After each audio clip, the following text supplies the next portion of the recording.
Vamos então para os nossos estudos sobre estática, onde nós vamos estudar o equilíbrio dos corpos, um assunto bem interessante. Na figura, um corajoso cidadão que se aventura a se equilibrar aí por uma corda entre uma colina e outra. Muito interessante, né? Pois então, na estática, pessoal, quero começar fazendo contigo um paralelo do que já conhecemos lá da dinâmica. Lá, conforme a primeira lei de Newton, nós já conversamos que se o corpo está em repouso ou se o corpo está em MRU, repouso ou MRU, a resultante sobre esse corpo é nula. Show? E aí a gente fala que ele está em equilíbrio, né? E esse equilíbrio que nós estudamos lá na primeira lei de Newton, né? Ou na situação de repouso ou na situação de MRU, com velocidade constante, né, pessoal? Essa situação de equilíbrio pode ser um equilíbrio estático, no caso do repouso, ou um equilíbrio dinâmico, no caso do MRU, no caso da velocidade constante. Tudo bem? Agora aqui na estática, nós vamos dar uma ênfase um pouquinho melhor para estas questões do equilíbrio, tá certo? Que já de imediato eu quero aqui na figura te mostrar que eu posso ter os tipos de equilíbrio com os quais nós vamos tratar, o equilíbrio estável, o equilíbrio instável e o equilíbrio indiferente. São três termos que podem aparecer na tua prova. Rapidamente, tu analisa aqui, tu tens no teu material comigo. O estável, pessoal, notem que a esfera aqui está nessa região de depressão, né? Nessa região aqui onde ela está ali estacionada. Então, estável é um tipo de equilíbrio que, se eu tirar esse corpo dessa situação, por exemplo, colocar essa esferinha um pouco mais acima, ela tende a voltar para a situação anterior espontaneamente. É uma situação de equilíbrio estável. Olhem agora a mesma esfera, pessoal, mas no alto dessa lombada aqui, né? Essa situação configura um tipo de equilíbrio instável. Se eu tirar daqui, pessoal, colocar um pouquinho mais para o lado, o que vai acontecer? Ele tende a aumentar o desequilíbrio. Ora, ele não volta para a situação dantes estabelecida, tá legal? Agora, observem a esfera num plano horizontal, né, onde ela está em equilíbrio. Ela está ali, paradinha, né? Se eu tirar ela daqui para a esquerda ou colocar ela daqui para a direita, ela não retorna nem se afasta do estado dantes estabelecido. Ok, o equilíbrio indiferente. Então, esses três tipos de equilíbrio podem aparecer na tua prova, né, textualmente, e aí nada custa, portanto, tu tê-los visto e entendido uma vez como é que funciona isso aí. Tá legal? De boa, né? Sossegado, né, pessoal? Pois bem, agora, como eu te falei, nós queremos aqui, na estática, analisar as condições de equilíbrio do corpo, o equilíbrio do ponto material, né? Então, vejam vocês, nós já estudamos que a condição de equilíbrio de translação é o somatório das forças ser igual a zero.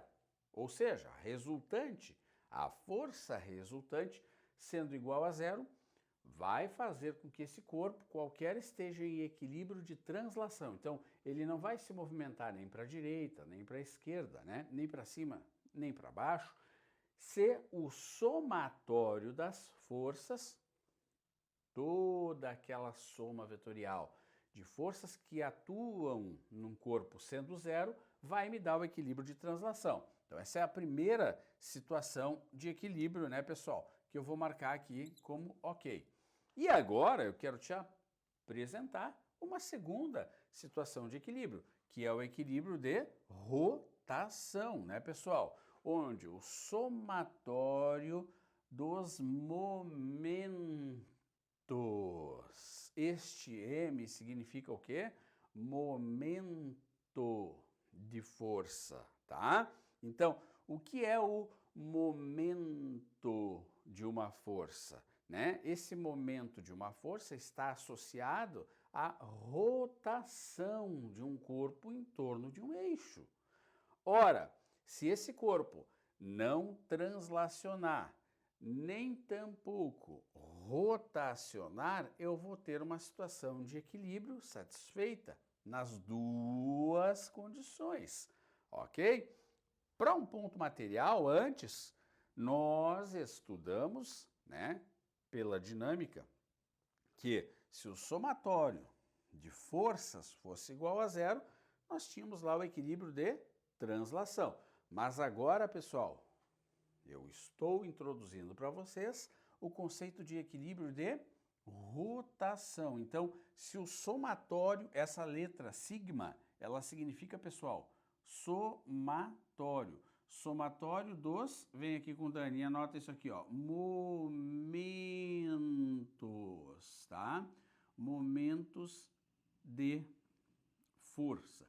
Nós já vamos detalhar o que é o momento de uma força. O momento de uma força está associada a essa força aplicada num ponto capaz de promover uma rotação em torno de um eixo, tá?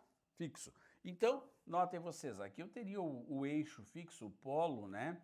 E esses corpos aqui poderiam promover uma rotação da barra em relação ao eixo fixo. Tá legal? Então, eu vou sair da lousa para tu anotar isso aí direitinho e para que tu entendas que satisfeitas essas duas condições, né, pessoal, nós vamos estar então falando do equilíbrio do ponto material. Mas qual que eu marco em prova, professor? Claro que somente essa, né, é aquela que nós tínhamos o equilíbrio do ponto material antes. Agora, para que o corpo esteja de fato, para que o corpo esteja de fato em equilíbrio, pessoal, devem ser satisfeitas estas duas condições: o equilíbrio de translação, somatório de forças igual a zero, e o equilíbrio de rotação, somatório de momentos igual a zero.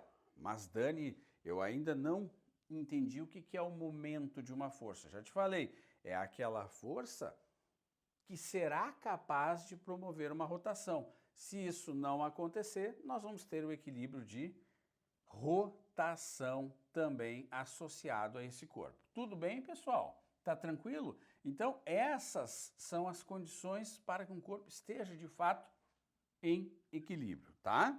Muito bem, muito tranquilo isso aí. Então, aqui na estática, algo muito importante que nós devemos entender é a decomposição vetorial, né? Essa decomposição vetorial, pessoal, acontece da seguinte forma. Imaginem vocês que eu tenho aqui um ponto qualquer, tá? Eu vou desenhar aqui, ó, esse ponto qualquer, tá? E sobre esse ponto qualquer, pessoal, que eu marquei aqui, existe esse vetor V aqui, certo? E este vetor V, pessoal, notem, ele não está nem na horizontal, nem na vertical. Ou seja, ele está inclinado.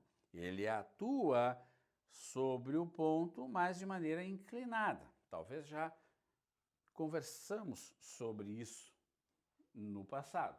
Nota, galera. Então, este vetor V, que atua sobre o ponto de forma oblíqua, forma no meu desenho com o eixo, aqui deixa eu só trocar, que aqui é eixo X, tá? Saiu errado aqui, né? Aqui é eixo X, tá bom? Ele forma com o eixo X e aqui eu vou chamar de eixo Y, tá? Para ficar mais interessante como aparece em provas. Fechou? Pessoal, ele forma então com o eixo X um ângulo alfa. Tudo bem? E com o eixo Y, ele não forma nenhum ângulo. Aliás, ele forma, mas eu não identifiquei aqui. O ângulo que está identificado, pessoal, está identificado com o eixo X, tá? Que eu aqui estou arrumando para ti, tá? Esse eixo deitado, portanto, como conhecemos ele, eixo X. Tá legal, pessoal? Tá tranquilo aí? Muito bem, eixo X, ó, pessoal. Então, galera, olha só, esta ou este vetor, né, que pode ser sim um vetor velocidade, pode ser sim um vetor força, ele está oblíquo, ele está formando um ângulo com o eixo horizontal. Legal? Eu marquei esse ângulo aqui para vocês, o ângulo alfa, tá? Agora, o que eu preciso saber? O que eu preciso entender? Deixa eu arrumar aqui, que aqui nós estamos chamando de Y, correto? Nós estamos chamando de eixo Y aqui, tá? Perfeito. Pessoal, o que eu preciso saber? Este vetor V, ele vai então se decompor em outros dois, tá? Aqui, ó, para baixo eu projeto ele se chama Vx, e aqui para cima eu projeto ele se chama Vy. E como calcular o valor destes dois vetores, ou seja, das componentes do meu vetor V? Mas, Dani, por que eu preciso calcular as componentes? Meu querido aluno, porque aqui o vetor V ele está obliquamente atuando sobre o ponto. Então, eu preciso entender que existe uma componente dele no eixo X e existe uma componente dele no eixo Y. Então, eu preciso calcular essas componentes. No desenho, o ângulo está com o eixo X. Beleza. Então, olha aqui, Vx, basta eu pegar o V e multiplicar por quem? Como ele está com o ângulo, vocês notem que o vetor X, ele está, ó, com o ângulo. O ângulo está com a horizontal. Logo, o ângulo está com o X. Então, eu uso cosseno de com. Olha que barbada.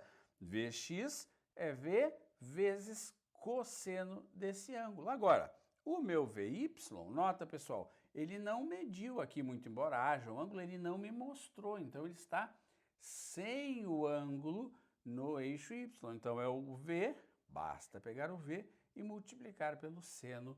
Matamos essa coisinha simples que tu vais precisar fazer. Tudo bem? Quem estiver encostando no ângulo é com o ângulo, portanto, cosseno. Quem não estiver encostando nele é sem, portanto, seno. Show? Mas e se eu tiver uma figura assim? Vamos lá? Olha aqui de novo, eu vou ter que mudar aqui, tá, pessoal? Algum problema aconteceu aí. Este aqui eu vou chamar de eixo Y, tá legal? Problema gráfico aqui. E este aqui eu vou chamar de eixo X, tá? Corrigido o problema gráfico aí. Agora notem, aqui está o ponto de novo, né? Eu já sei que tu estás observando aí a diferença entre a primeira e a segunda figura, né? Ô pessoal, de novo o vetor V está obliquamente atuando sobre o ponto. Então, o que é que acontece quando ele está obliquamente atuando sobre um ponto? Ah, eu tenho que projetar ele no eixo X, como ele era um vetor V, chamei de Vx. Show? E projetar ele no eixo Y, como ele era um vetor V, chamei de Vy. A sua componente, então, no eixo X e no eixo Y. E agora, pessoal, notem que o ângulo, neste caso, que me foi informado, está aqui junto ao Vy. Ah, diferentemente daqui, olha que interessante. Então, pessoal, quem é o Vx? É o V vezes alguma coisa. Quem é o Vy? É o V vezes alguma coisa. Vem com o Dani. O Vx está com o ângulo ou sem o ângulo? Sem o ângulo, seno de alfa. Mas o Vy está, olha ali, no desenho, ele me informou essa medida, então está com o ângulo Vy é V cosseno. Show? Basta tu ver, então, quem é que está com o ângulo para que tu bote cosseno ali, tá? Eu só quero, então, frisar que aqui algum problema, alguma coisinha gráfica aconteceu aí, mas nós já estamos com isso arrumado ali, então, tá? Eixo Y é o de pé, eixo X é o deitado, tá? Deixa eu sair da lousa para tu arrumar direitinho isso aí, tá? Tudo certo? Muito bem, né? Tá? Então, aqui, ó, este eixo de pé é o nosso eixo Y, tá? Este eixo de pé é o nosso eixo Y, né? Nosso eixo da altura. E o eixo deitado é o eixo X, como a gente está colocando aqui para vocês, tá? A decomposição vetorial, pessoal, é muitíssimo importante. Então, quando um vetor, uma força, uma velocidade, uma aceleração, alguma grandeza vetorial está atuando sobre um ponto, sobre um corpo, de maneira oblíqua. Tá certo, galera? Tudo bem? Então tá, anota isso aí, que é bem importante na hora de tu fazer as questões, tá? Com essa ênfase aí, essa corrigenda que fizemos do eixo X e do eixo Y, tá? Bom, e aí, claro, né, pessoal? Ali nós estamos calculando o módulo, o valor numérico daquele vetor, né? Mas aqui, olha agora aqui, se eu tenho um vetor força, né, que atua, sei lá, sobre um ponto aqui, né, meus amigos, olha que interessante, e este vetor força forma um ângulo alfa com a horizontal, portanto, com o eixo X, né? O que eu faço? Que tu já sabe, se o vetor força está obliquamente atuando sobre o ponto, projeto ele aqui no eixo X, Fx. Pego o vetor F, projeto lá no eixo Y, correto? Aí, Fy. A gente já sabe aqui, né? Fx e Fy são as componentes, isso aí, desse vetor. Tudo bem? E aí, galera, componente horizontal, F vezes alguma coisa. Componente vertical, F vezes outra coisa. Pessoal, o X não está com o ângulo, não está encostando? Fx, F cosseno. E o Y? O Y não está, ó, não tem o ângulo aqui. Então, F de Y, F seno. E aí, claro, tu consegue aqui, de maneira bem tranquila, ó, entender que tem um triângulo aqui, ó, esse triângulo retângulo aqui, né, que eu estou aqui fazendo um pequeno esboço, um achurado nesse meu triângulo retângulo, e aí, claro, né, hipotenusa, cateto adjacente, cateto oposto. E por Pitágoras eu chamo a nossa famosa hipotenusa ao quadrado, que é a força, cateto ao quadrado mais cateto ao quadrado. Eu tenho aqui o meu teorema de Pitágoras a partir desse triângulo retângulo ali. Show? Então, uma coisa é calcular os módulos, tá? Os módulos, pessoal, eu calculo por aqui. E aqui eu vou calcular o tamanho, né, do vetor que eu estou em busca. Tudo bem? Tudo certinho? Então, eu saio da lousa aí para tu poder anotar essa relação super importante. Tudo bem, pessoal? Então, vamos lá para um exemplo de aplicação muito comum que aparece em provas de vestibular, onde nós temos aqui um corpo de peso 100 newtons mantido em equilíbrio por fios ideais, né? Fios que não têm massa, né? Que não esticam, conforme mostra a figura. Então, notem, nós temos o teto, né? E aí nós temos aqui este fio que está preso ao corpo de 100 newtons, né? E aqui um outro fio preso ao teto, ambos formando ângulos com o teto. Uma questão chave, uma questão altamente padrão quando aparecem problemas de equilíbrio. Como resolver isso? O que ele quer? Determine as intensidades das trações nos fios 1 e 2. Pessoal, primeira coisa, um problema um tanto quanto elaborado num primeiro momento, mas olha o que tu vais fazer para resolver isso aqui, tá? Tu vais colocar aqui o eixo horizontal, que nós vamos chamar de eixo X, tá? E tu vais colocar aqui o eixo vertical, que nós vamos chamar de eixo Y, tá certo? Primeiríssima coisa é tu achar aqui, ó, neste ponto comum, galera, né, onde há a intersecção aí das cordas, né, tu colocar estes eixos, tá? Então, agora, eu já sei também que tem um vetor aqui para baixo, que é o meu vetor peso, né, peso do bloco, que vale 100 newtons. Até aí tudo bem? Legal? Então tá, deixa eu desenhar aqui o vetorzinho peso aqui para baixo. Pronto, aí está ele. Agora, pessoal, um pouco de trigonometria depois que a gente fizer localizar o ponto aqui, o nó, né, onde atuam as forças, né, tá? Desenhar o eixo X e o eixo Y. Agora presta atenção, como aqui é 30 graus, ó, aqui também vai ser 30 graus, isso é bem importante. Como aqui é 60, aqui também vai ser 60 graus, tá legal? Muito bem. Então, o que eu posso fazer aqui? O que seria interessante aí, pessoal, de eu fazer para ficar legal isso aqui? Eu vou chamar essa corda aqui de 1. Então, vai existir aqui, ó, pessoal, uma força, tá? Que eu vou chamá-la de T1. Muito bem. Nessa corda para a esquerda. Tudo bem? E eu vou desenhar aqui, nessa corda que está inclinada para a direita, uma outra força que eu vou chamá-la de T2, tá?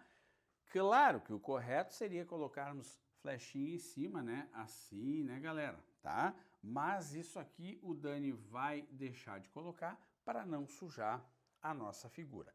Até aí tudo bem? Estes primeiros passos estão tranquilos? Muito bem. Agora, veja bem, eu tenho a T1 na corda que está aqui presa à minha esquerda e a T2 naquela corda que está presa à minha direita, que está aqui desenhada com essa canetinha, tá? Show? E tenho também o peso aqui sem nenhum problema. Já identifiquei os ângulos, né? Se aqui é 30, aqui é 30, tá? Os alternos aqui. Se ali é 60, aqui é 60, tá bom? Eixo X e eixo Y. Por quê? Porque tanto a T1 como a T2, pessoal, elas estão atuando no ponto obliquamente. Então, o que é que eu vou fazer? Eu vou pegar essa T2, ó, e já vou jogar ela aqui. Como é que vai chamar aqui? T2 projetada no eixo X. Pronto, mas vou pegar essa T2 e já saio aqui da frente para tu enxergar, vou projetá-la aqui, né? Olha ali, ó. Como que eu vou chamar ela? Eu vou chamar ela de T2 no eixo Y. Muito bem, tá certo? Mesma coisa farei com a T1. Vou jogar ela aqui no eixo deitado. Como é que eu vou chamar ela, pessoal? T1, né, no eixo X. E vou jogá-la aqui, olha ali, ó, tá um pouquinho deslocada, só para tu visualizar. E essa é a minha T1 no eixo Y. Pronto. Aí está, portanto, decompostas a T1 e a T2. Legal? Vejam vocês que sempre em relação a este ponto, que é o ponto onde atuam as três forças primárias, né? A T1, a T2 e a T3, e eu decompus a minha T1 e a minha T2. Show de bola? Isso pode parecer, num primeiro momento, um tanto quanto trabalhoso para ti, mas se tu desenhar o eixo X, desenhar o eixo Y, marcar as forças e fazer as devidas decomposições dessas forças, tu vai acertar, ok? Agora, galera, o meu sistema está em quê? O meu sistema está em equilíbrio. E aqui eu tenho equilíbrio tanto no eixo X, quanto equilíbrio no eixo Y, tá bom? Note, olha para o eixo X. Quem são as forças que atuam sobre o ponto, né? Aquele ponto ali onde atuam as forças. Quem são as forças que atuam sobre o ponto no eixo X, galera? A T1x e a T2x. Ora, esse ponto está em equilíbrio, ele não pode se mover nem para a direita, nem tampouco para a esquerda, né, querido? Então, eu vou dizer que a minha T1x é igual à minha T2x, ou seja, o equilíbrio, a situação de equilíbrio, a condição de equilíbrio no eixo X é essa aqui, tá bom? Ó, T1x tem que ser igual a T2x. Fechou? Bacana. Agora, olhem para o eixo Y, tá? No eixo Y, e aí a importância de tu desenhar os eixos, né? Para cima eu tenho quem? A T1y, que é a componente da T1 naquele eixo, e a T2y, que é a componente da T2 naquele eixo. Então, olha só, pessoal, a T1y mais a T2y tem que ser igual, quem aponta para baixo, que é a minha peso. Olha que bacana. Pronto, criei as condições de equilíbrio no eixo X e no eixo Y. Mas, professor, não posso só fazer no eixo X? Não, porque tu tem componentes que atuam tanto no eixo X como no eixo Y. Tá legal? Tudo bem?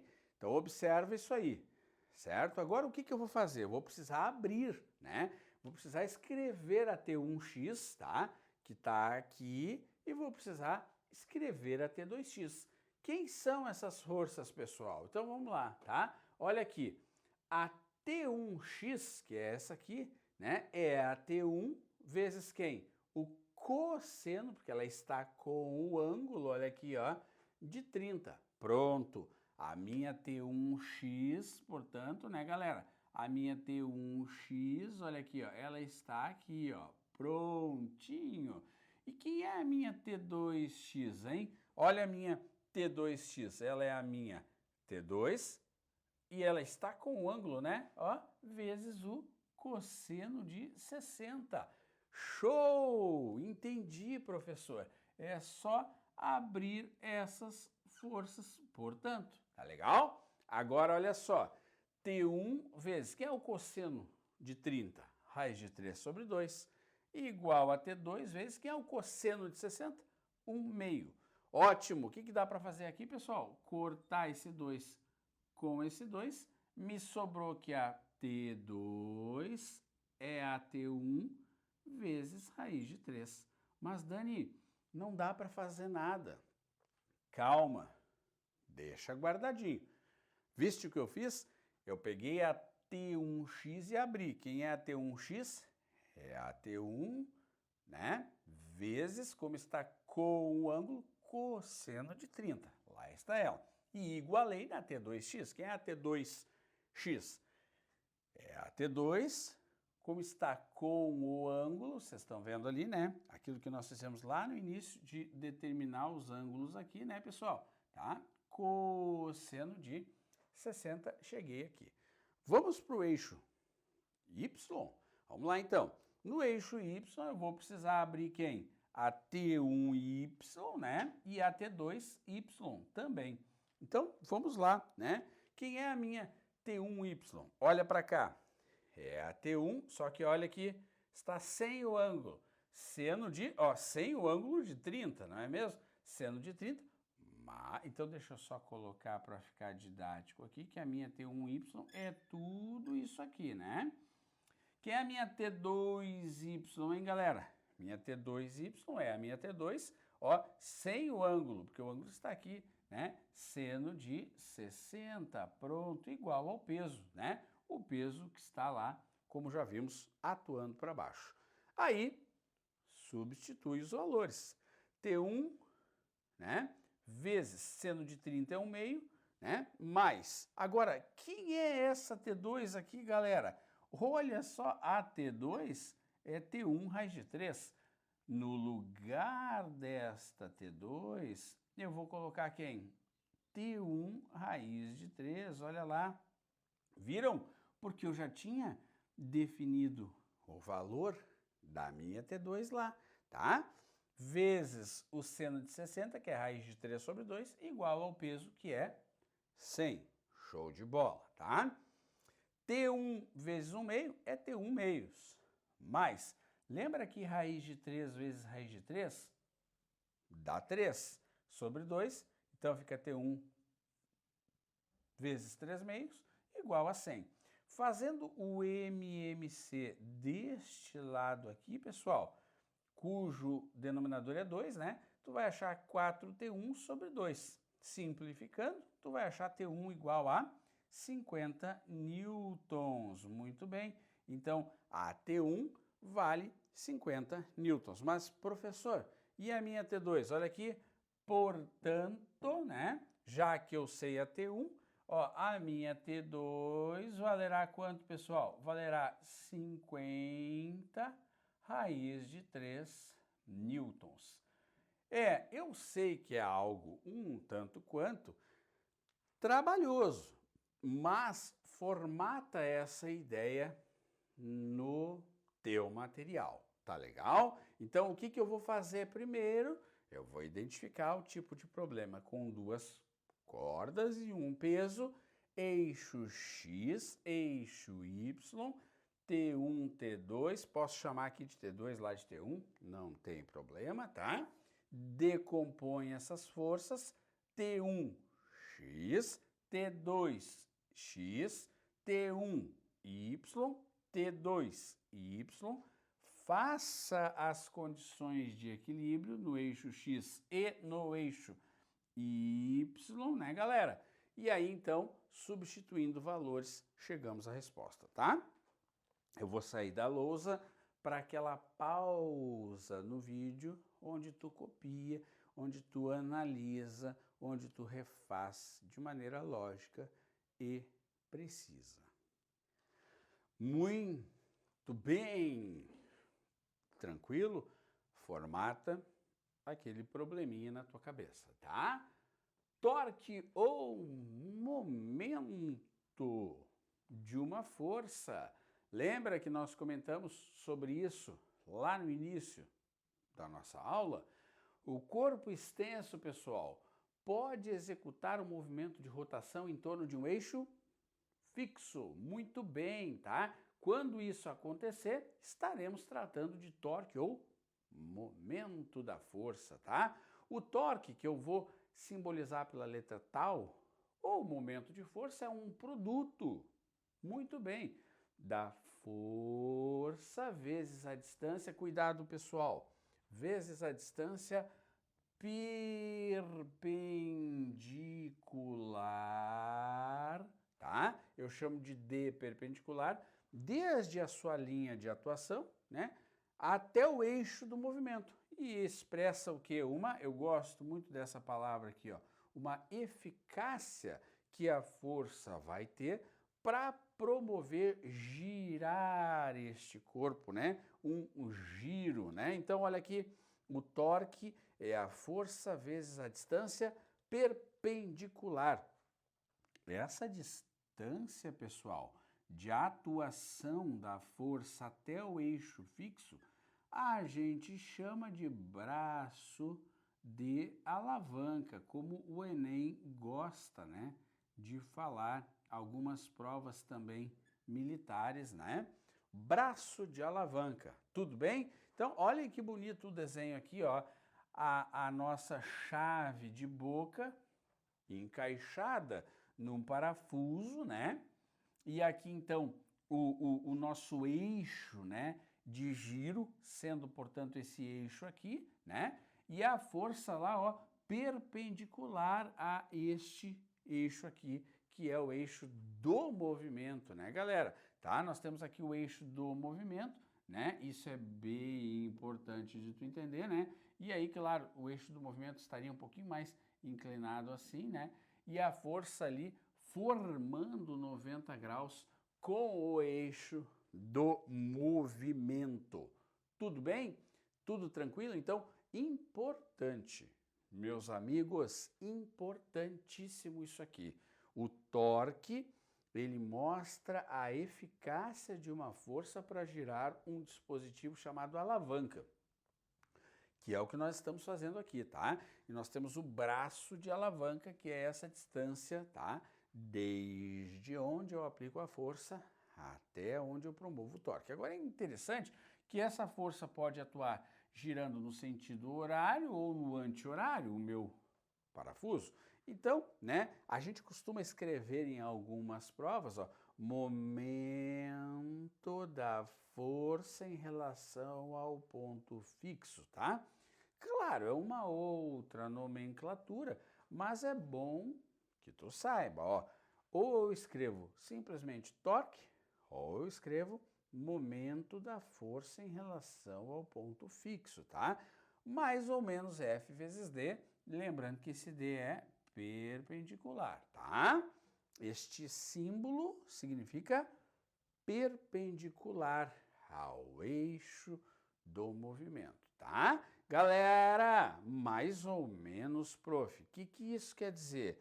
Justamente o que eu estava te falando, que o torque pode ser no sentido horário ou anti-horário.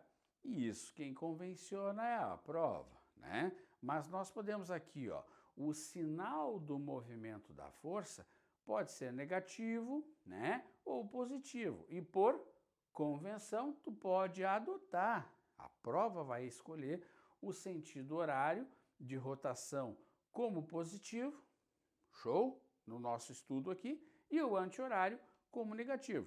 Ou o contrário, tu adota, evidentemente, que se um tu escolheu para ser positivo, o outro vai ser negativo, tá? No sistema internacional, pessoal, o momento ele é medido em Newton vezes metro, né? Porque a força é em Newton e o braço de alavanca é em metros. Então, não tem problema isso aqui. Grava, no entanto, meu querido, grava isso aqui, que é muito importante, ó. Esta força, ela está perpendicular à linha de ação até o eixo do movimento, tá? Então, a linha de ação, né? Isso aqui é bem importante, ó. A linha de ação e o eixo ali do movimento, tá? A linha de ação e o eixo do movimento. Tá legal? Sossegado? Bacaninha? Muito bem. O torque pode ser positivo ou o torque pode ser negativo, tá? Copia aí, não esquece essas anotações. Bom, imagino que tu já tenhas isso aqui, então, entendido na tua cabeça, né? E claro que eu sublinhei para ti esta palavrinha eficácia, né, galera, tá? E qual é a relação que existe entre a força e a distância até o ponto fixo, né? Vejam vocês, que se eu tivesse, por exemplo, aqui, ó, esta haste aqui, ó, né? E eu vou parafusar essa haste aqui, nesse ponto aqui, ó, pessoal. Se eu aplicar uma força aqui, eu consigo promover em relação ao ponto fixo, onde eu coloquei um parafuso ali, eu consigo promover um torque, né?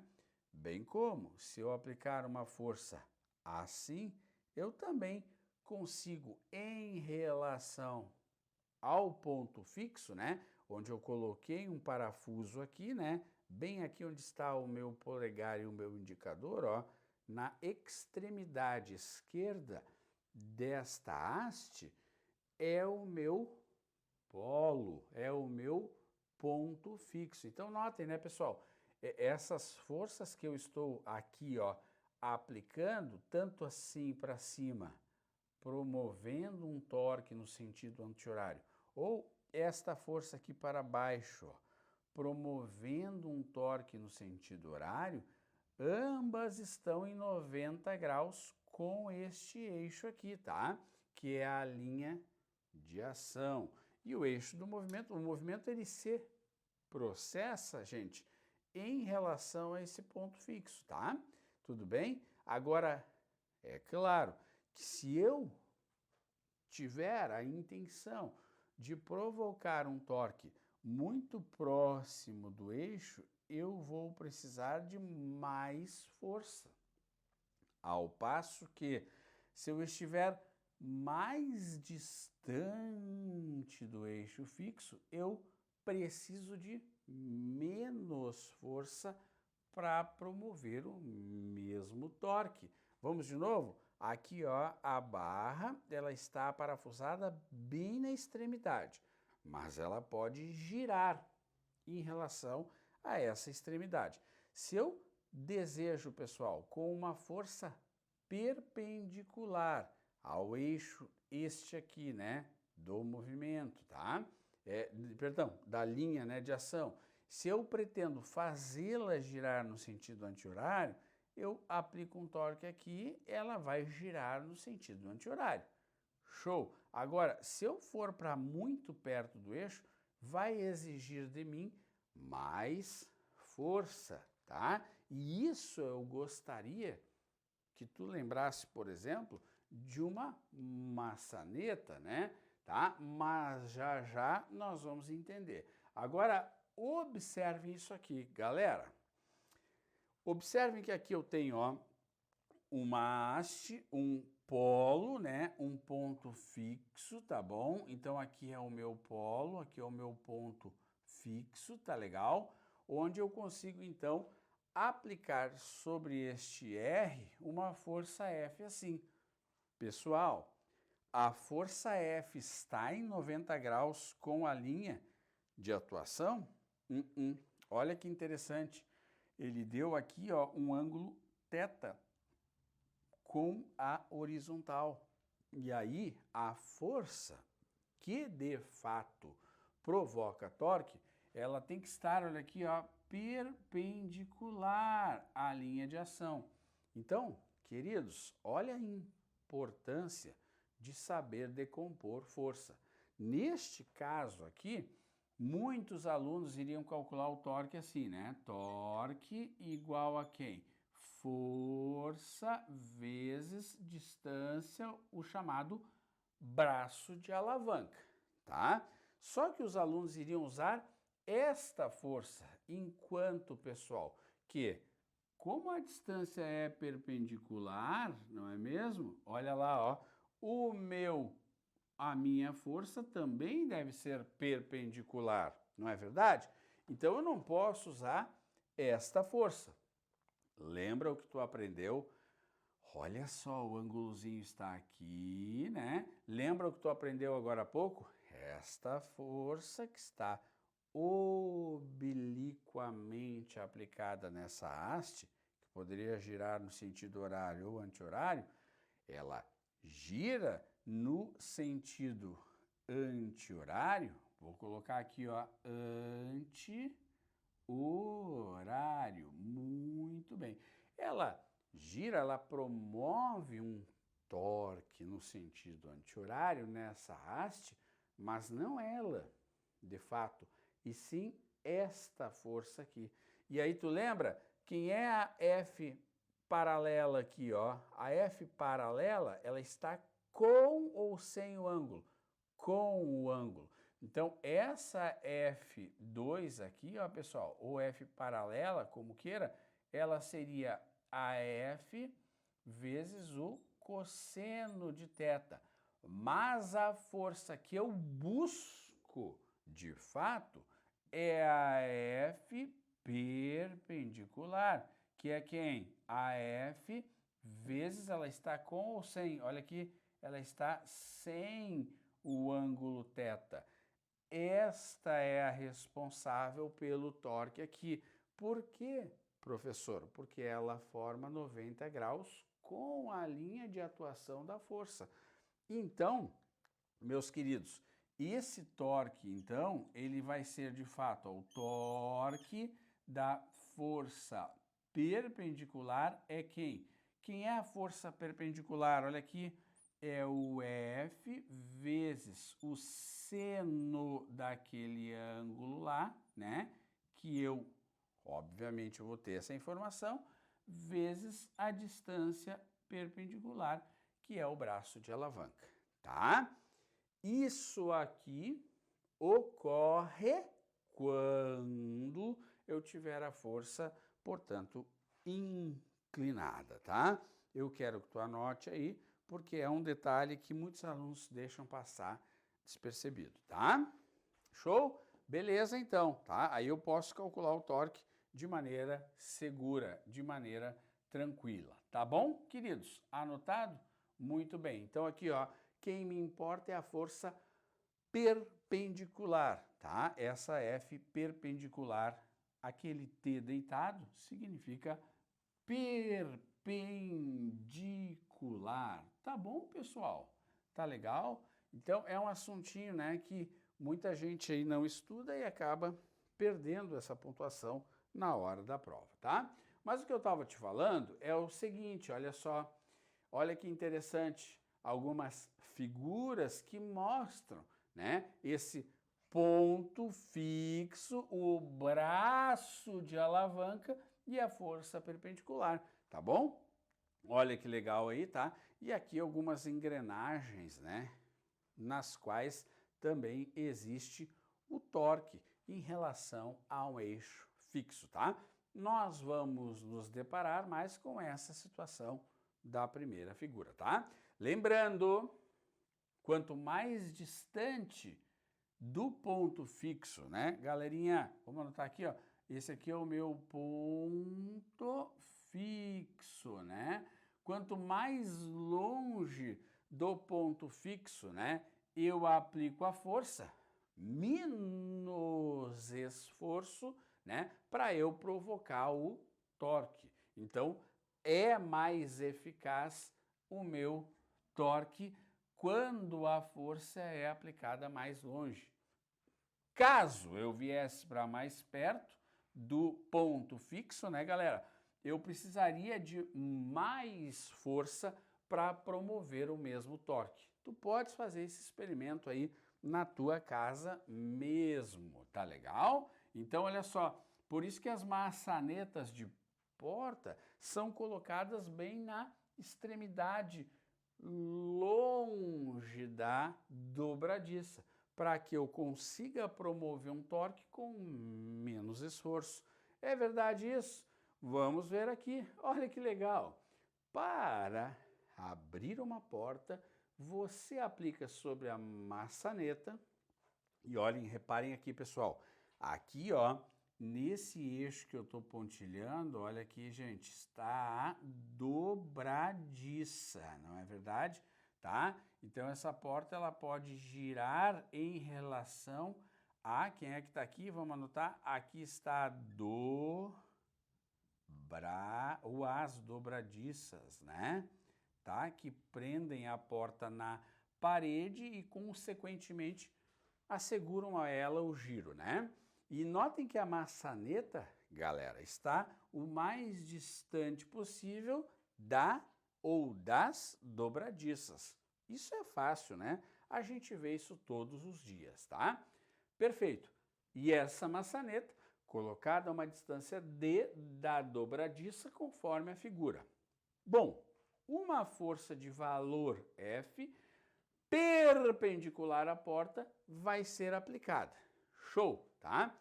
Para obter o mesmo efeito, o módulo da força que tu deves aplicar em uma maçaneta, só que não que estivesse lá naquela distância D, mas aqui assim, ó, pessoal, numa distância, olha que interessante, D dividido por 2, tá? Lembra? Eu tinha a maçaneta mais longe da dobradiça. Dobradiça aqui que eu posso chamar de ponto fixo, tá? Ora, o que eu te expliquei? Quanto mais longe do eixo fixo, menos força preciso. Se eu vou para perto do eixo fixo, mais força é preciso. Então, não pode ser F sobre 2, né? Nem F, porque eu estou me aproximando do ponto fixo. E lembra que eu te falei, né? Quanto mais perto do ponto fixo, mais força é necessário. Veja que eu quero ter o mesmo efeito, né, pessoal? Então, olha só, o torque 1 deveria ser igual ao torque 2. Olha que interessante. Quem é o torque 1? O meu torque 1 é a força vezes a distância. E quem é o meu torque 2? É a força linha vezes uma distância dividido por 2. Ah, mas Dani, por que o mesmo efeito? Porque ele falou. Torque 1, olha aqui, igual ao torque 2. Certo, gente? Tranquilinho? Agora, olha aqui. A força aqui era D sobre 2. Esse 2 multiplica para lá, 2FD igual a F'D. Eu posso cortar os Ds, né? E a nova força é 2F.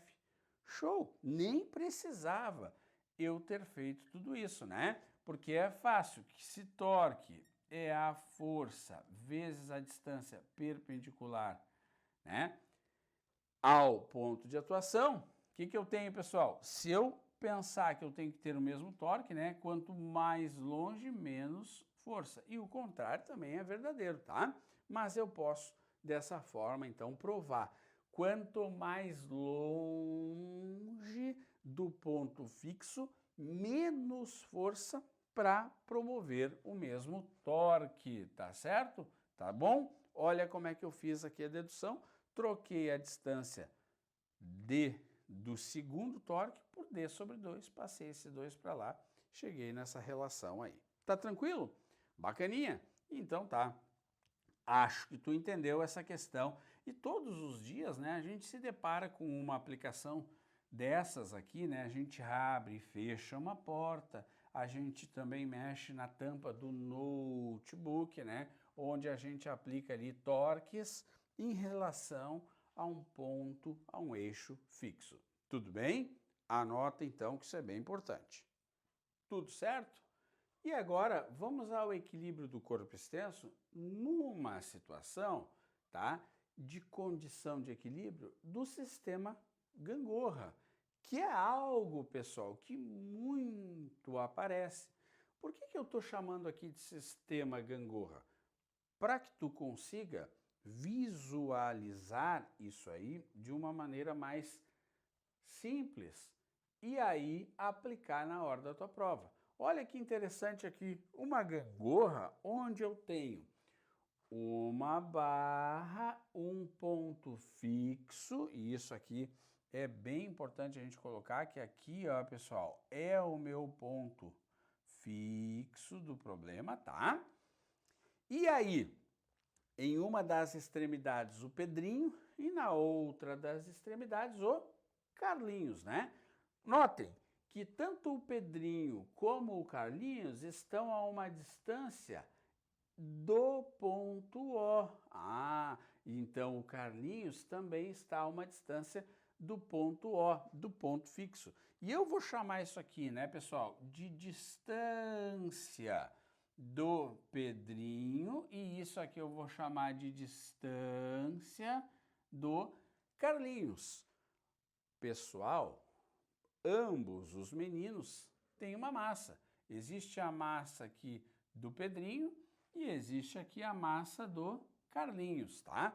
Então, este garoto aqui, nessa extremidade da gangorra, aplica uma força, que é nada mais, nada menos do que o peso do Pedrinho, né? Seria a massa vezes a gravidade do local. E este garoto aqui aplica aqui também uma força, né, pessoal? Que é o peso do Carlinhos. Show de bola? Notem que fisicamente, né, a gangorra aqui, ó, sendo representada pela minha varinha aqui, né, fisicamente o que acontece?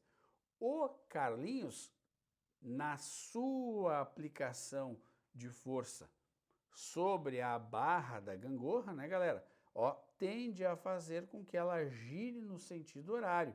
Agora, o menino Pedrinho, dada a aplicação do seu peso perpendicular à linha, que nada mais é do que a própria tábua da gangorra, tende a fazer com que a gangorra gire no sentido anti-horário. Nota, pessoal, o peso do Pedrinho tende a provocar um torque na gangorra e o peso do Carlinhos tende a provocar outro torque na gangorra. Mas, galera, eu quero uma situação de equilíbrio, né? Eu quero a situação de equilíbrio. As distâncias não são iguais, as massas não precisam ser iguais. Eu tenho de ter uma situação de equilíbrio.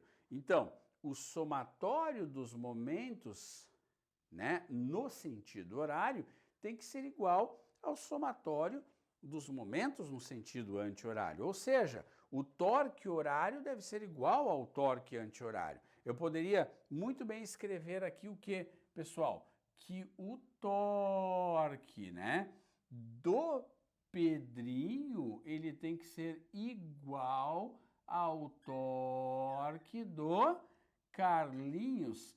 E quem é o torque do Pedrinho, pessoal? É a força do Pedrinho vezes a sua distância até o ponto fixo. Quem é o torque do Carlinhos?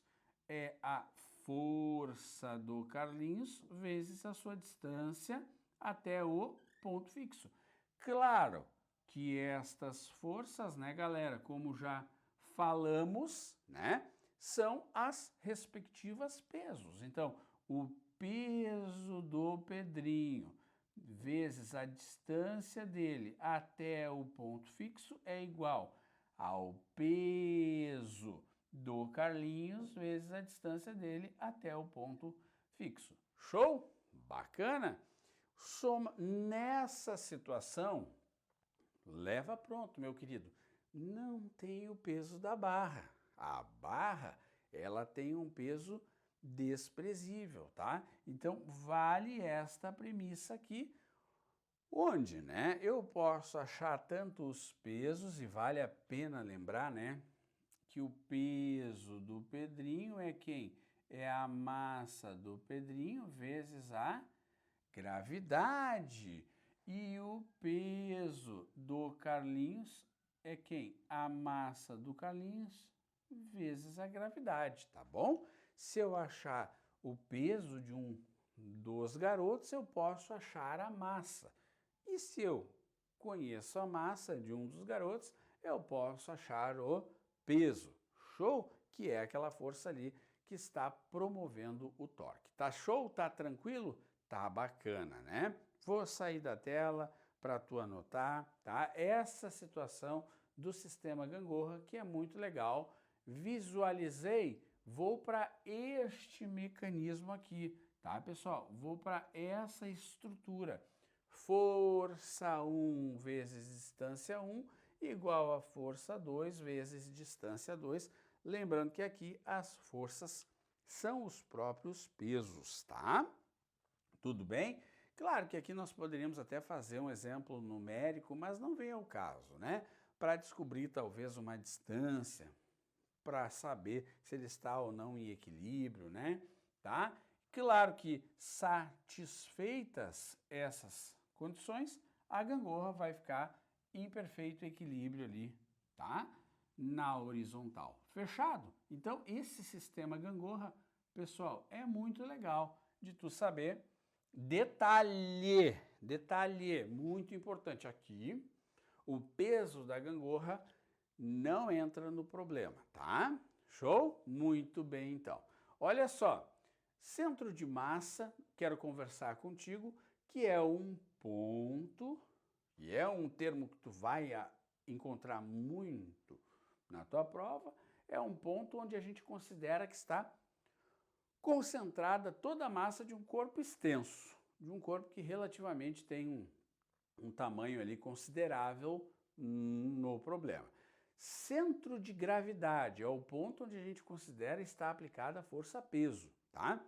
Agora, muito importante, para pequenos corpos, num campo gravitacional que não muda, o centro de massa e o centro de gravidade vão ser coincidentes, tá? Eu vou tratar contigo muito mais sobre o centro de massa.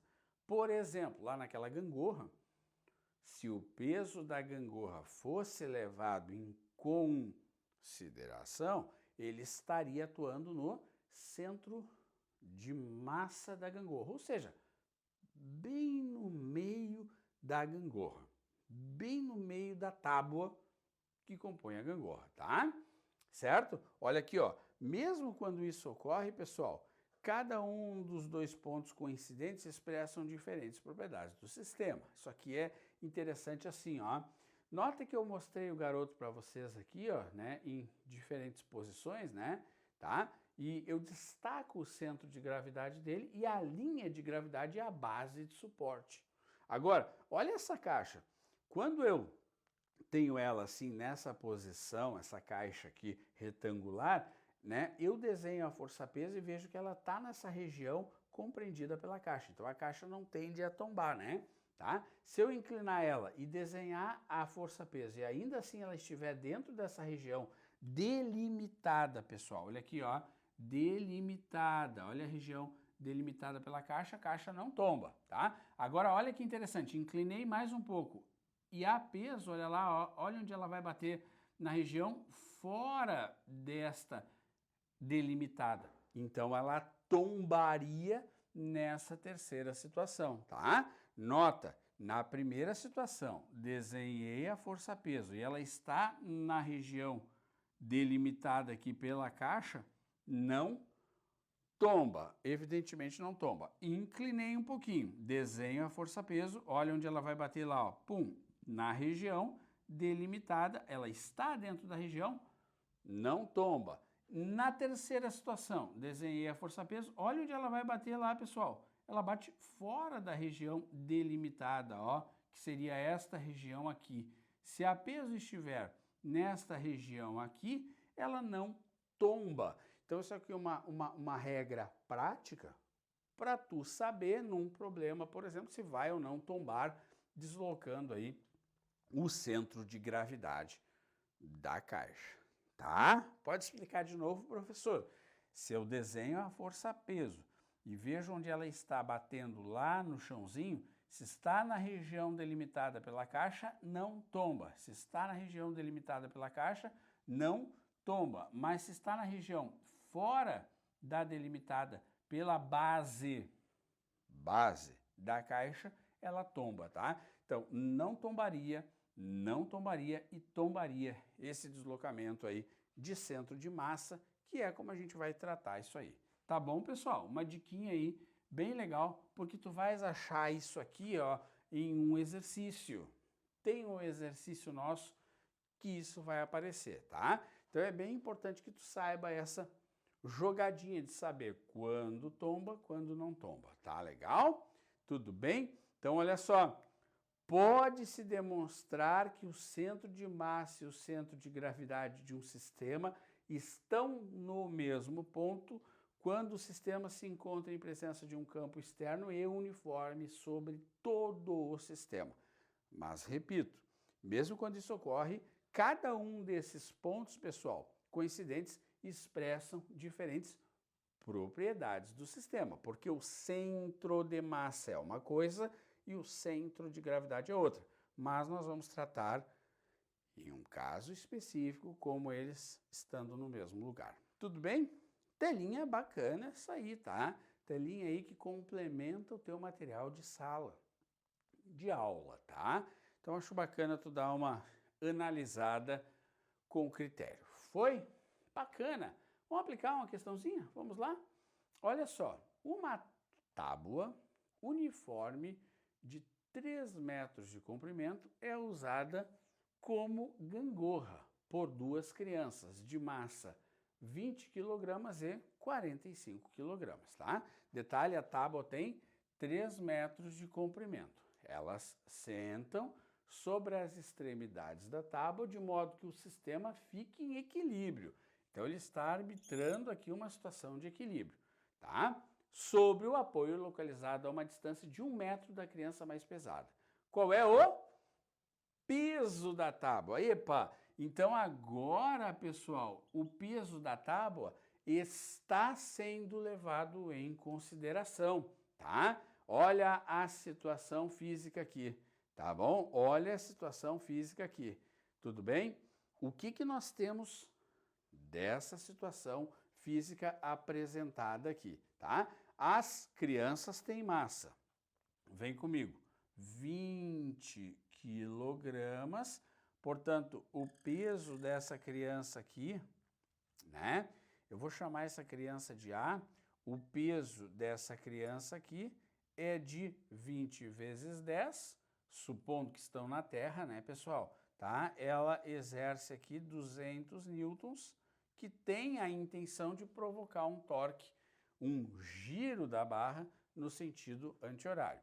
Já essa outra criança, né, que eu vou chamar de B, ela aplica aqui, um minutinho que eu vou fazer melhor, ela aplica aqui um peso de B, que vale quanto, pessoal? Se a massa dessa criança é 45 quilogramas, o seu peso, supondo estar na Terra, é de 450 newtons, cujo peso tem por objetivo promover um torque no sentido horário. Tá legal? Então, a criança A vai promover um torque, ou pelo menos tentar, no sentido horário. E a criança B no sentido anti-horário. Tudo bem? Galera, essa situação era a que nós tínhamos antes. No entanto, a pergunta do problema é sobre o peso da barra. E te lembra o que eu falei? O peso da barra atua bem no meio da barra, bem no centro, bem no meio da barra. Cara, essa barra aqui, ó, a olho nu, eu vejo que ela é assim, o meio dela é mais ou menos aqui. Então, o peso dessa barra, olha isso aqui, ó, peso da barra, que eu não sei quanto vale, está bem no meio da barra, para ficar mais didático, bem no centro de massa dessa barra. Tá legal? Vejam vocês que toda a barra tem quanto, galerinha? 3 metros de comprimento. O rapaz A aplica uma força 2 do ponto O, que aqui é o ponto fixo, né? Ó, como a gente tem estudado. E a outra menininha está aqui a 1 metro, né? Tá certo? Show de bola. Então, eu posso entender que existe e deve existir uma distância aqui, ó, do peso até o ponto O. Super importante. Galera, se eu começar a contar daqui até aqui, veja que aqui é o 1,5 metro. Tu concorda comigo? Exatamente a metade, não é verdade? Da barra, porque o peso da barra atua onde, gente? No meio da barra. Vejam vocês, se daqui até lá, galera, tem 2 metros, isso aqui é quanto? 0,5 metros. E isso é a parte mais difícil. Isso é que o aluno se atrapalha na hora de entender que o peso da barra, ele está a uma distância do centro do ponto de apoio, né? Que é o meu ponto O aqui, deixa eu fazer bonitinho para ti, aqui o meu ponto O ali, tá bem? Agora, temos, portanto, 3 forças aqui, certo? E nota que as forças que estão do lado esquerdo do ponto de apoio têm a intenção de promover um torque no sentido horário. Já as forças que estão à direita do ponto de apoio têm a intenção de promover um torque no sentido anti-horário, né? Nota que essa aqui, deixa eu pegar aqui, ó, a minha barrinha, só para te mostrar, o ponto de apoio está aqui, ó.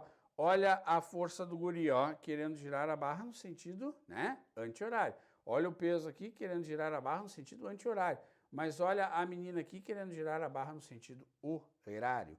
Então, pessoal, a situação de equilíbrio vai me dizer que o torque do menino A, né? Olha o torque do menino A, mais o torque do peso da barra,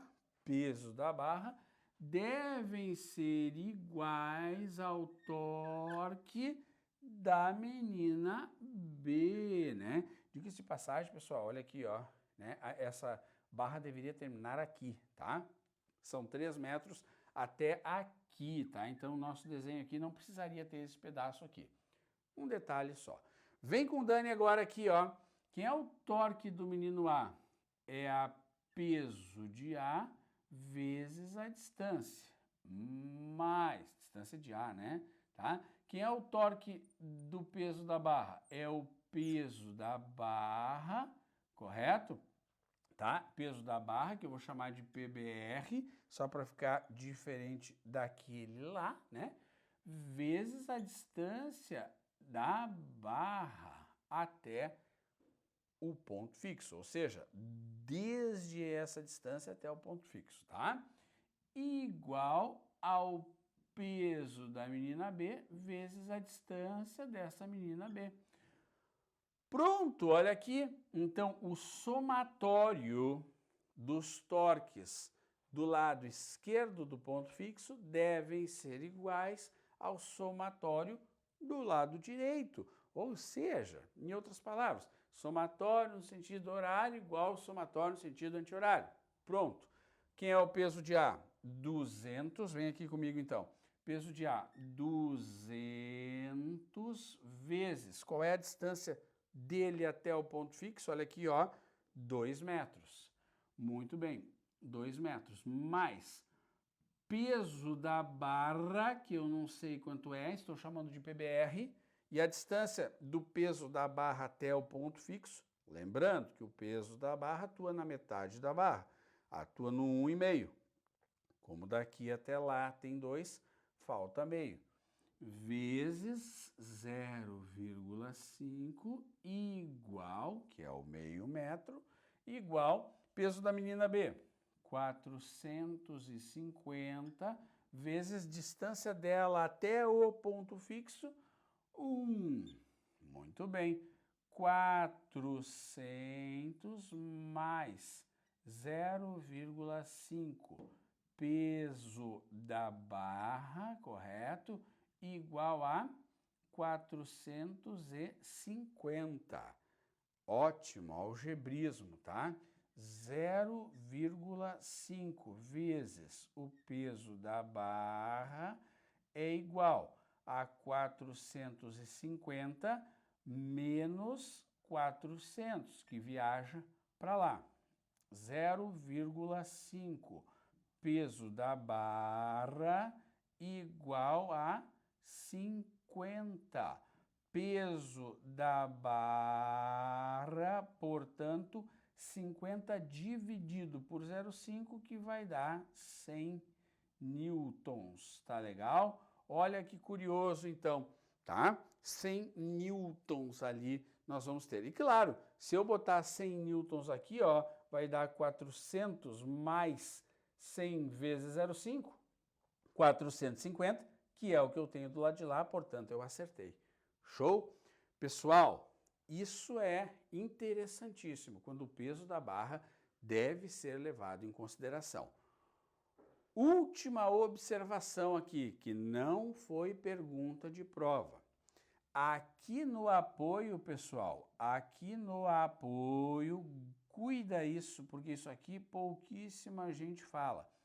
Existe uma reação normal no apoio, pessoal. Existe uma força aqui para cima, ó, que o apoio faz sobre a tábua, olha isso, chamada força normal, galera. Super importante, tá bem? Essa força normal é a reação no apoio. Vamos escrever, por favor? Essa força tá pequenininho aqui, ó, mas tu sabes que eu estou escrevendo aqui, ó, reação, né, no apoio. Isso aqui é muito importante. O que é, professor? A reação no apoio é a força normal que esta base aqui aplica na tábua. É chamada de reação no apoio. Tá bom, pessoal? E só eu vou colocar um asterisco aqui, ó, para falar dessa reação do apoio aqui, ó. Olha só. Tu consegues ver que a reação do apoio tá para cima? Então, esta força normal que está para cima, ela tem que ser igual a todas as forças que estão para baixo. Ou seja, o peso de A mais o peso da barra mais o peso da garotinha B. Tá bom? Então, claro que se não tivesse o peso da barra no problema, a força normal no apoio seria o peso de A mais o peso de B. Em geral, é assim que aparece, tá bom? Claro que esta relação é a que eles mais cobram, pessoal, do equilíbrio, tá? Dos corpos. Mas pode ser que ele pergunte também essa relação aqui em referência às forças que ali estão atuando, tá? Eu vou sair da lousa para que tu possa copiar isso aí com muito critério, entender e anotar.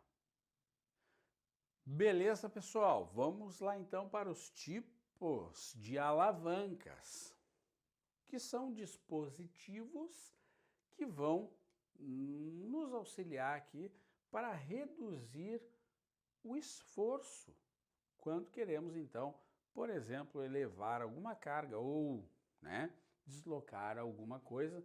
Então nós temos aqui, ó, a interfixa, que por definição toda a alavanca, pessoal, ela vai ter um ponto de apoio, tá? Ela vai ter um ponto fixo, né? Entenda como ponto de apoio, né? Esse ponto que é o ponto aqui fixo da nossa alavanca. Ela vai ter um local, pessoal, chamado potência, que é onde eu vou aplicar a força. E vai ter um local chamado de resistência. Então, nós vamos ter na alavanca esses pontos, tá? O apoio, né, que nada mais é do que o meu ponto aqui chamado de ponto fixo, tá legal? Eu vou ter o ponto de potência, onde vai estar a minha força de fato, né, pessoal? E vou ter a resistência que, por óbvio, resiste. Então, olha só, interfixa. A palavra inter, galera, quer dizer entre, quer dizer no meio. Então ela é fixa aonde? No meio. Ora, ela é fixa entre, né? Inter quer dizer entre, para a gente entender. Ela é fixa entre. Ora, se ela é fixa no meio, né? O que vai ter que estar nas pontas? A força e a resistência, né? Vai ter que estar a força e a minha resistência, correto? Então, olha aqui, ó, interfixa, fixa no meio, em uma das extremidades eu vou ter a resistência e na outra a força. O exemplo da tesoura. Olha eu arrancar aqui o prego, né? O ato de arrancar o prego me deixa o martelo aonde? Fixo aqui no meio, tá vendo ali, ó? O ponto fixo é ali, né? É sobre este ponto fixo aqui que ele gira, correto? E aí, galera, olha lá, resistência de um lado e força perpendicular do outro, né? Ok? E a mesma coisa aqui, né? Ó, o apoio aqui, né? Ela é interfixa, né? Aqui é onde está o meu eixo, correto? Ó, e aqui a força, né? Desta máquina e lá a resistência. Então, o caso mais clássico da interfixa, a tesoura, né? A tesoura é uma alavanca interfixa. Por quê? Porque ela é fixa no meio, é onde está o ponto de apoio. Tá legal? Bem tranquilo, né? Bem fácil isso aqui.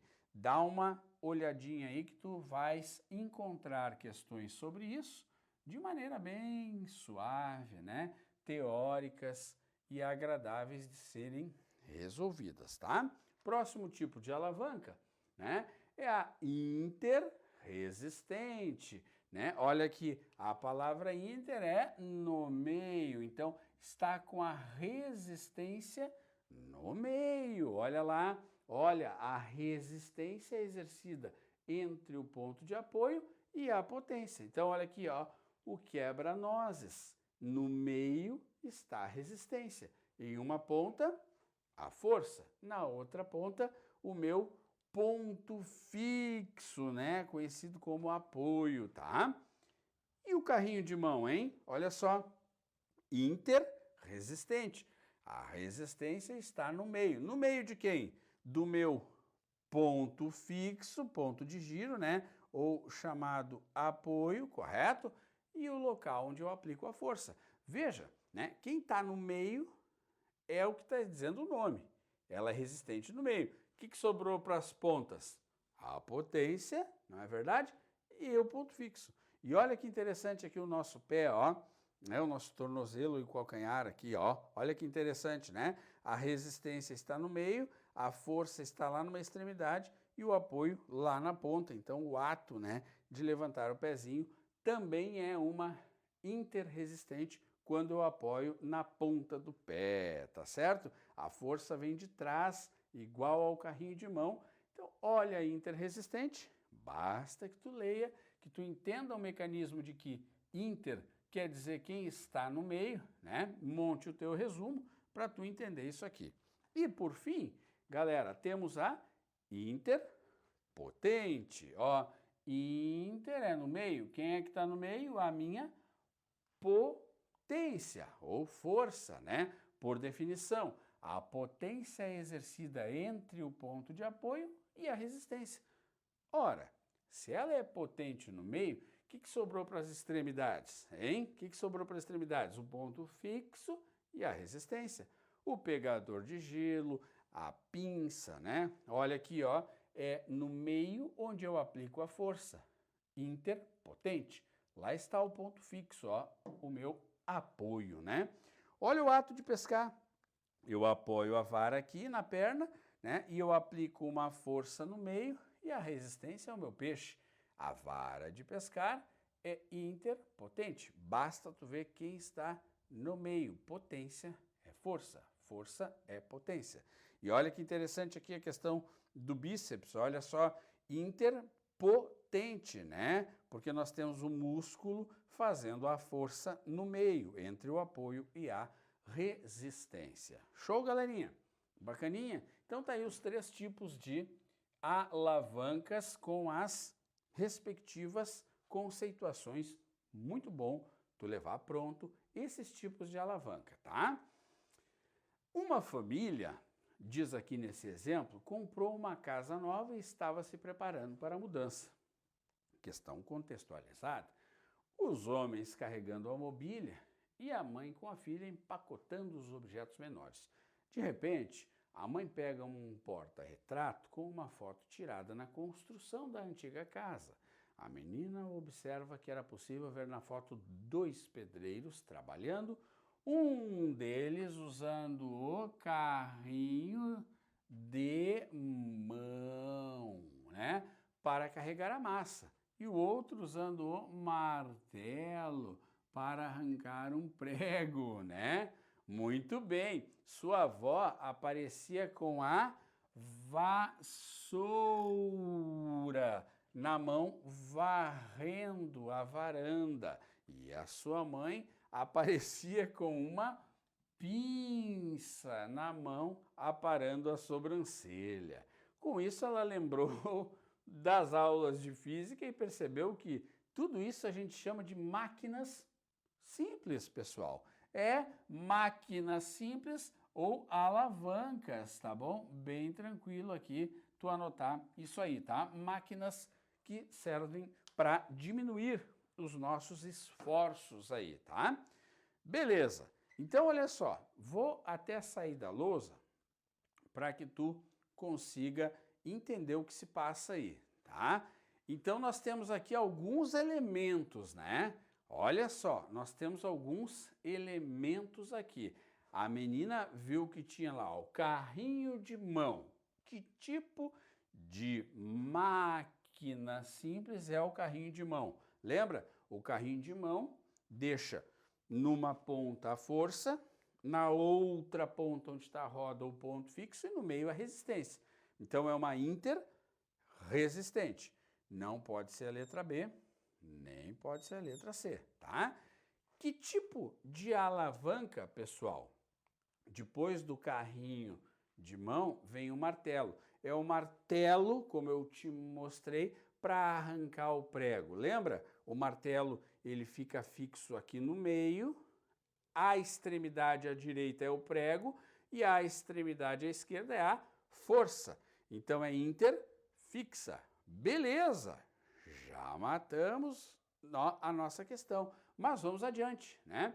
A vassoura, o ato de varrer, pessoal, eu seguro numa ponta, né, e aplico aqui, ó, a força no meio. Então, ela é uma interpotente. Ah, mas eu varro assim.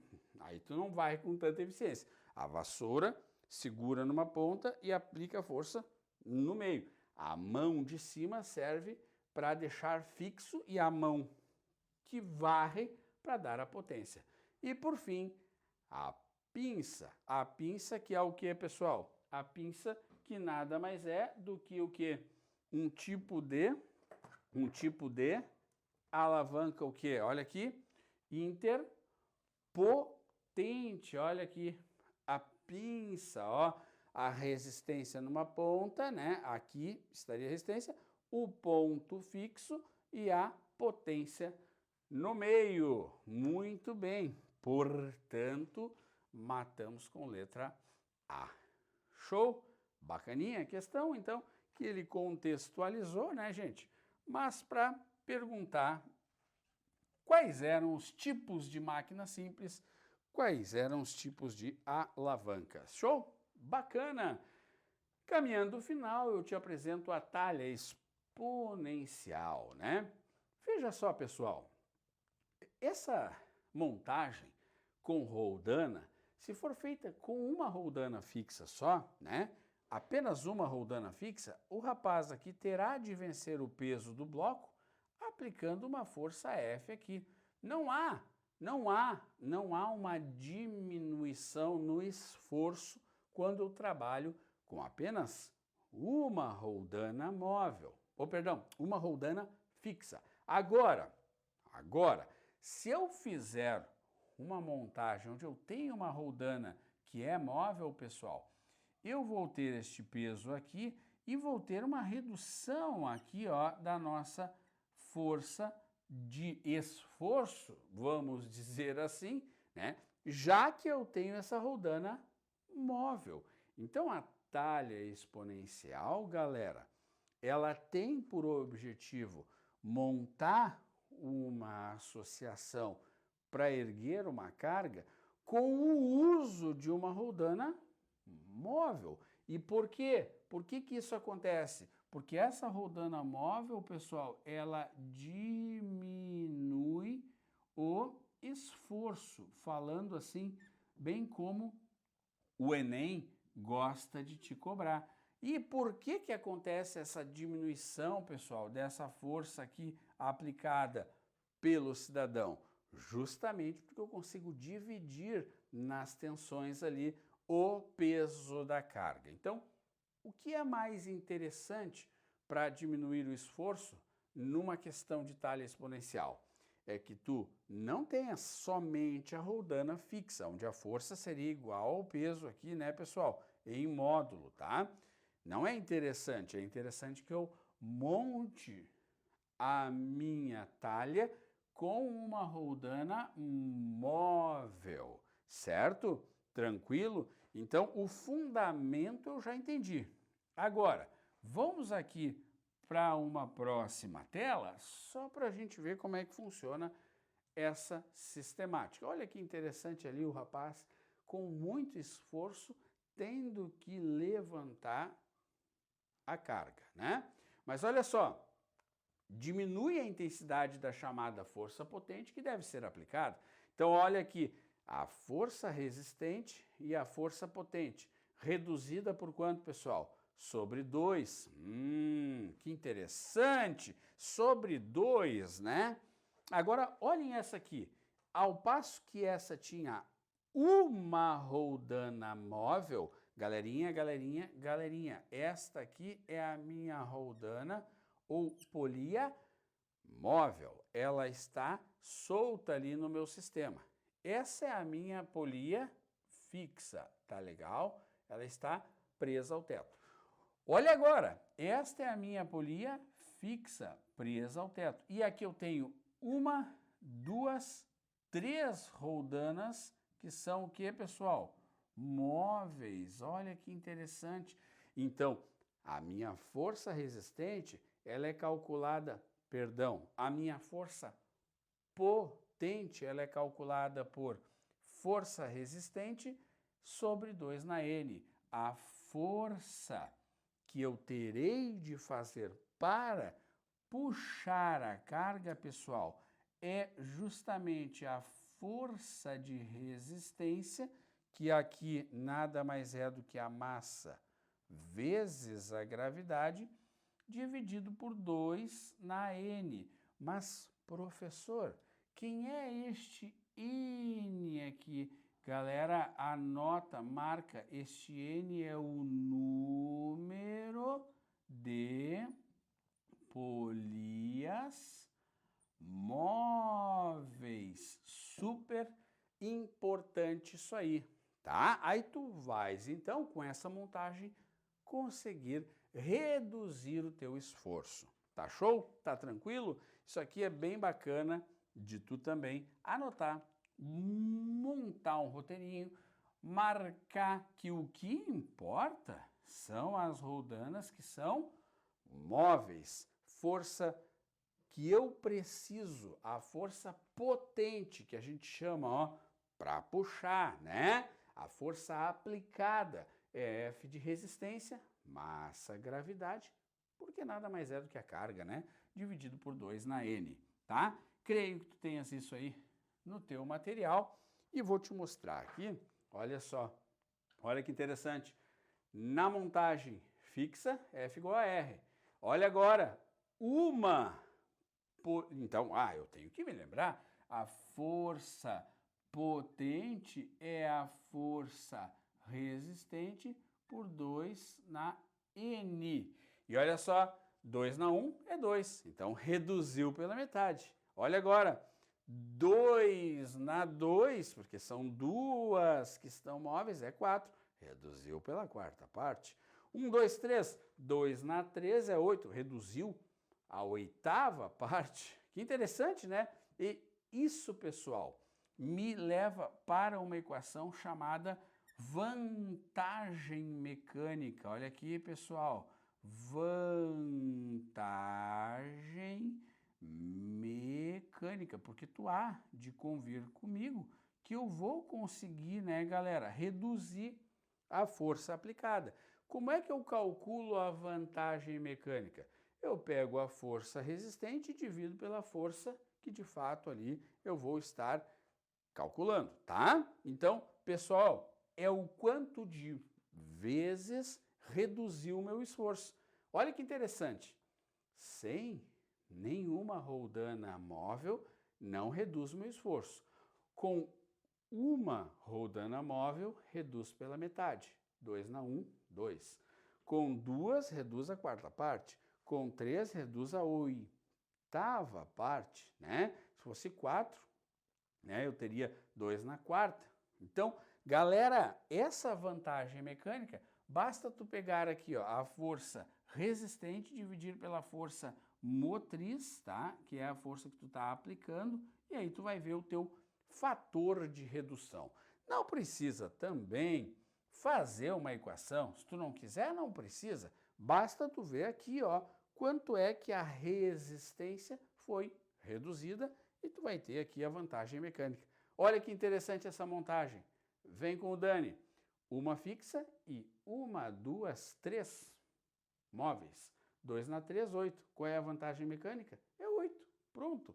8 vezes menos força é necessário eu aplicar para puxar essa carga quando eu tenho essa montagem. Show? Bacaninha, né? Tá? Isso aqui é bem legal de tu saber, tá? Essas montagens com roldanas móveis têm uma finalidade: reduzir a força. Show, pessoal? Deixa eu sair da tela para tu visualizar isso aí. Muito bem, vamos aplicar esse conceito? Olha só, tomando como referência a imagem a seguir, onde existe uma roldana fixa e 3 polias soltas, já sabemos que a vantagem mecânica é de 2 na terceira, né? Lembra? Força, né, que tu vai aplicar, a força que tu vai aplicar é a força de resistência, olha aqui, ó, é a força da carga dividido por 2 na N, onde N é o número de polias móveis. Esta é móvel e esta também é móvel, tá? Imagine que o objeto erguido possui uma massa de 160 kg. Opa, então quer dizer que eu tenho aqui para baixo 1.600 newtons de peso. A força necessária para que possa ser erguido pela associação de polias corresponderá à força necessária para elevar apenas um objeto de 20 kg. Louco! Veja só, o peso do objeto é o resultado da massa pela aceleração da gravidade. Quanto vale essa força? Mas olha que interessante, pessoal. Ele mostrou para nós, através do enunciado, a finalidade do porquê colocarmos polias móveis ali, tá? Claro que o peso é massa-gravidade, a massa da carga é 160 vezes 10, 1.600 newtons. Mas eu já sei que a força é o peso sobre 2 na N, 1.600 sobre 2 na 3, 8. Haverá uma redução de 8 vezes, né? A minha vantagem mecânica aqui, né, pessoal? A minha VM aqui é de 8. É a chamada vantagem mecânica. Então, 1.600 por 8, 200 newtons apenas, tá? Barbada, e eu provei para ti isso aí. Ok? Estática, assuntinho truncado. Muita parte algébrica, muita parte teórica. Revisa, estuda, sempre com roteiros bem atualizados disso para tu ficar confortável. Um abraço do Dani.